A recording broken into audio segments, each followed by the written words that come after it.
Let me tell you the story of the last emperor of the Qing dynasty, how he went from being the most powerful man in the whole of China to a puppet emperor in a country he once ruled, and then to a mere street sweeper in the humble streets of Beijing.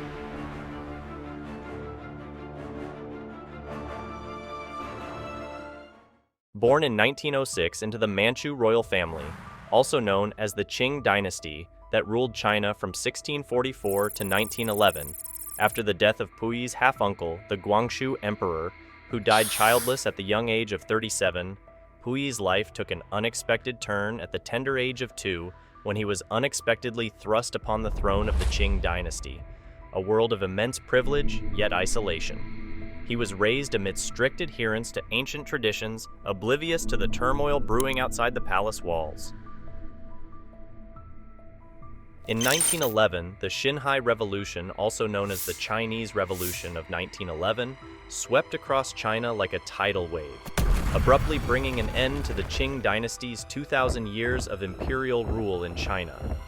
Just 6 years old, Puyi was unceremoniously pulled from the throne, his brief reign marking the end of an era and the establishment of the Republic of China.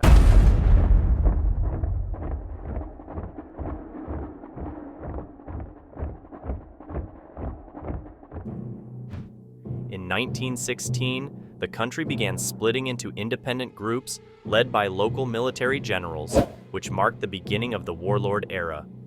In July 1917, warlord Zhang, a Qing loyalist, restored Puyi to the throne. However, Puyi's second reign quickly ended following 3 small bombs on the Forbidden City.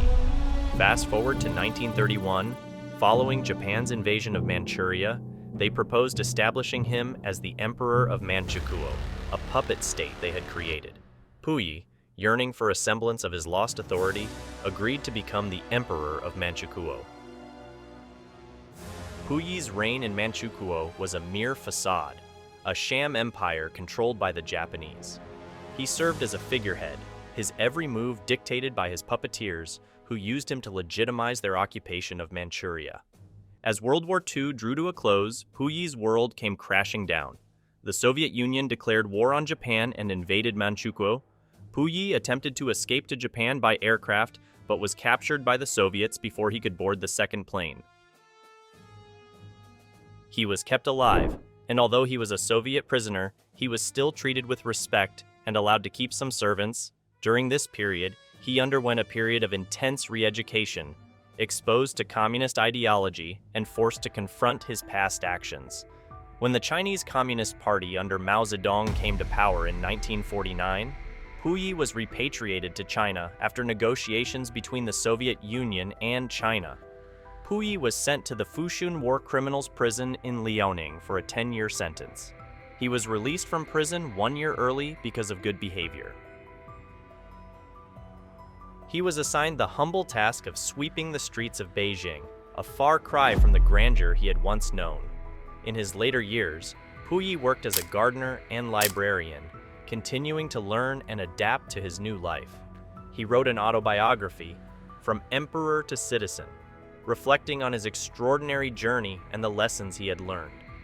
In 1967, at the age of 61, Aisin-Gioro Puyi passed away, leaving behind a legacy that continues to fascinate and inspire.